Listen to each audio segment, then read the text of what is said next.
I know. That was great. I appreciate. It's always great chatting with him.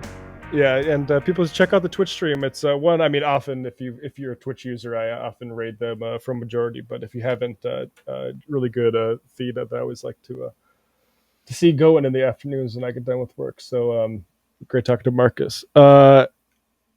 Let's talk about something that frankly is pretty disgusting.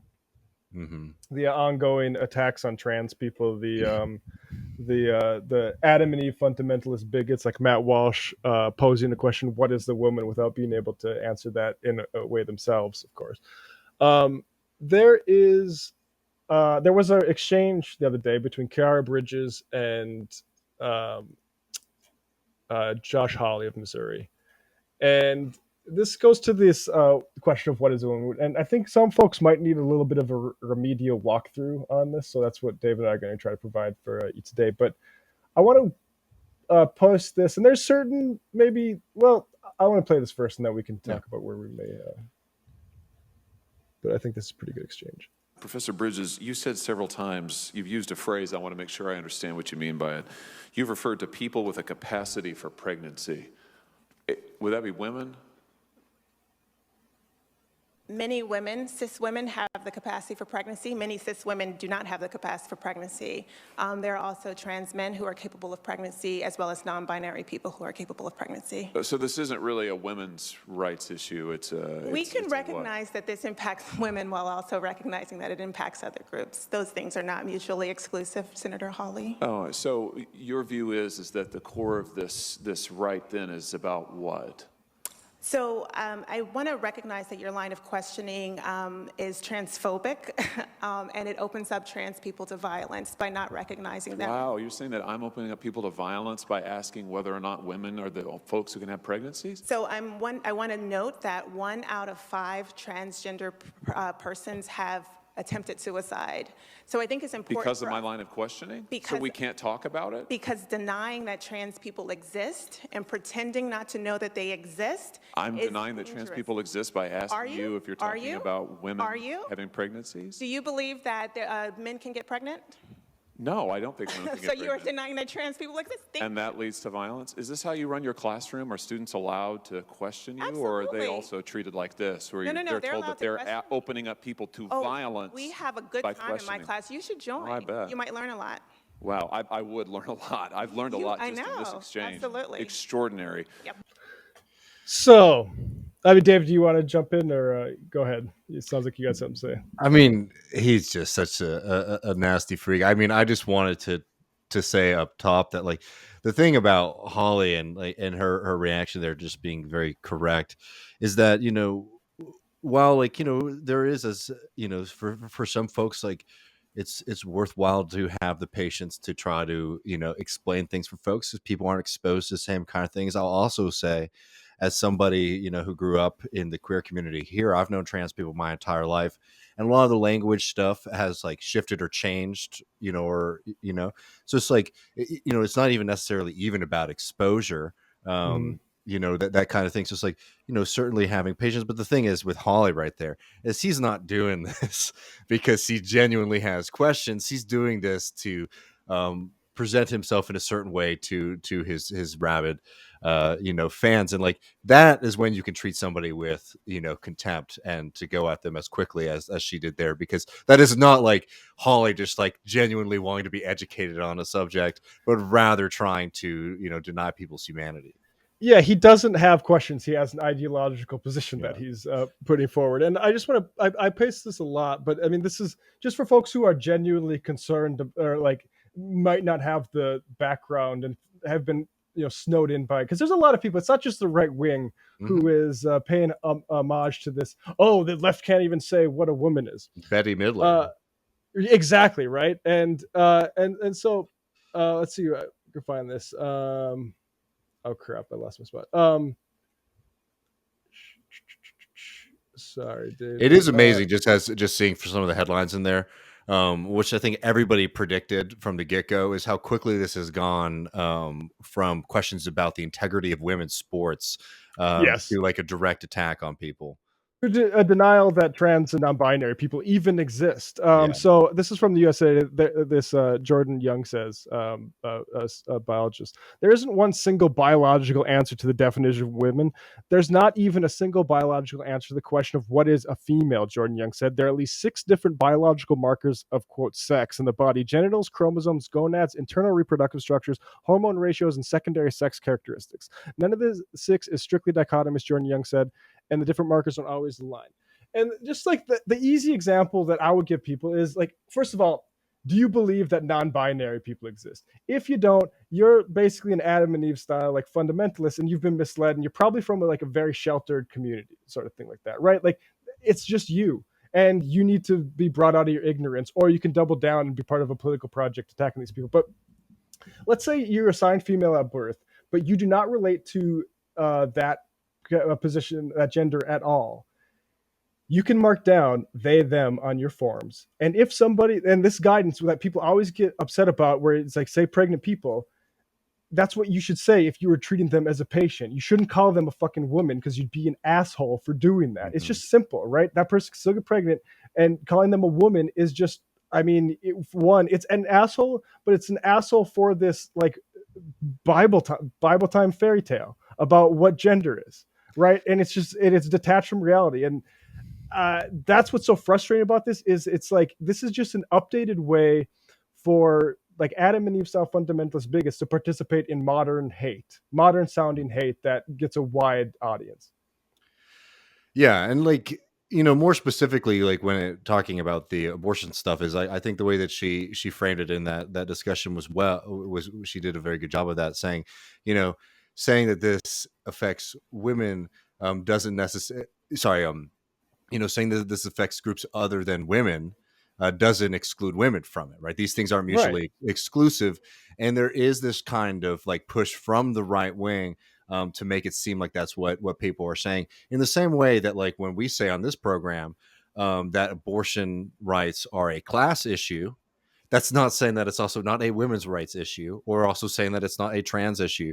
And I think just being able to be clear about these things is, it doesn't take a lot of thinking to get that. I think the people who are hardliners against, being a little bit inclusive, obviously are betraying a bit of internal bigotry. But also, I think, like, it's worthwhile to remember that it's like being inclusive and including, rather than excluding and also like obscuring, if that makes sense, right? Like, it's not necessarily wrong for someone to say, like, this is a women's issue, especially if you know for the fact that they are not saying that in a way to be exclusive to trans non-binary people. Right. And it's just like, learning how to be able to speak about these things is something that is very worthwhile for folks to be able to take a little bit of time to do. Like, yeah. Yeah, and this is both the deny they exist part that actually has extreme material consequence, because then you don't do transition care, right? Mm-hmm. Like any sort of transition care, it's the exact same. So there's, again, a symmetry between the anti-abortion stuff and the anti-trans stuff, and this fundamental thing that underlines it is people cannot be trusted to take control over their own health care. So you can't get an abortion if you decide you want one, and you can't get transforming care if you decide you're not. And it's all on the one hand. On abortion, it's, people, if you can't trust people to not get abortion right before they're supposed to have the baby, because women would just be doing that willy-nilly, because you can't trust women. And it's also, you can't trust these people to transition with doctor consent. We need to get a judge involved, appointed by Republicans, because you can't trust the people with their health care.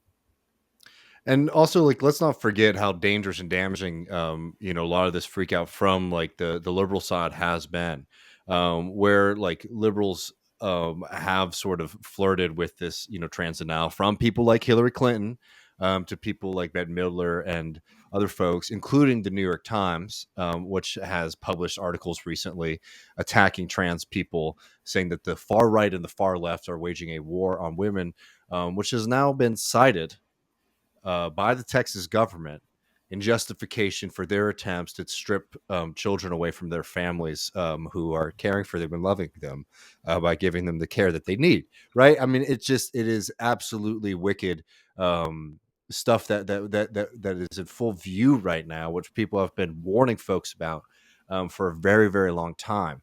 Yeah, it's not a game, and like again, like being able to hold two um, perspectives at once is really crucial here. Like not being a vampire, right? And like freaking out if somebody makes a mistake or doesn't Yeah. understand something, while also having the ability to fully respond rightfully to somebody like a Hawley who's not just asking questions. They are trying to make Yeah. a definitive statement right there that is anti-human. And they're the ones who make it so hard for people to who like when there's like a sensitivity to slip ups and so-called microaggressions or whatever, right? It's because people don't think that they might just be asking questions, but really they've been gassed up by these right wingers and like Bette Midler, right? Like a perfect example. This and I also just want to shout out Carl Bayer, friend of the show, had a good little blog on this that I'll let you behind the paywall on, just for the first couple of paragraphs. The bizarre controversy over birth giver. This is just the latest episode, and the rights continue to attempt to win arguments by changing the rules of English grammar. And he includes a screenshot of Rage Against the Machine, where it said forced birth in a country where black birth givers experience maternal mortality 2 to 3 times higher than that of white birth givers. Now, Carl says, I usually don't weigh in on gender issues since it just isn't my field, but the race become so singularly fixed. Yeah, welcome to the club. And one thing I keep noticing in controversy after controversy is that a lot of the rights grievances about gender are really just grievances about semantics. Just look at the recent controversy over the term birth giver and mentions the Rage Against the Machine context. Yeah. Left is going to have a lot of predictable objections to this, but what strikes me is that this complaint doesn't even make sense if you're on the right. If you're on the right, the logical thing would be to insist that terms like birth giver are fine, but only refer to certain people. This is just the application of a basic rule of English, which is say you can add a suffix ist or to a verb to that verb's grammatical subject. Thus, a person who farms is a farmer, right? The right, everyone understands this, and if we were speaking normally, the right would only dispute the term birth giver when applied to certain people, right? They wouldn't take offense to it in generally, they would just take offense to it. But it's also funny because he finds an 1870 missionary tract from Catholics where moreover, contrary to what the right will tell you, the term itself isn't remotely new, nor is it remotely woke. In fact, one of the most common use of birth giver is found in Eastern Catholicism as a title for Mary, the birth giver of God. This is direct translation of the 3rd century term Theotokos, and it is in fact an important term in Eastern Catholic doctrine. The term is also occasionally used in reference to God, for instance, in this 1870. So, Yeah. all the only reason that it is a problem is because we have an attack on trans people, and that people want to portray them as all just mentally ill. And I gotta say this also. I have a friend, very close friend, who recently came out as he they. They're going to do he they for a while. Maybe they eventually go they. It's unclear. But when that was revealed to me, my response wasn't, "Oh, you've been snowed by the trans woke brain virus that the DNC is pumping out for votes," or whatever the fuck the conspiracy theory is now. It was actually like, that kind of makes sense and good for you. Like when I hear this person describe themselves that way, it puts like we went through like their history, and certain things fall into place a little bit. And it's a weight off this person's shoulders. It's not like some sort of like madness, which is what and the interesting thing is, in the context of the he they thing, maintaining the he, because certain parts of that person's family are from areas that just aren't ready to be accepting of that shit because of these motherfuckers like Josh Hawley, because of that. And it's horrible. And everyone who is like Matt Walsh and the Matt Walsh Apologist Society absolutely ashamed themselves. And there's no question about this stuff. And the answers are only, but if you go to the wrong place for the answers, you might end up being a bigot. I think that's well said, Matt. Yeah. Well, y'all, and we'll continue to be pushing back against this nonsense because, again, this is not just at this point at the like level of personal grievances or like somebody being rude to somebody and us being mad about it. It's like this is bleeding over into politics, and affecting so many people. Yeah. It's getting serious. Not that it wasn't serious before, but it's getting dire.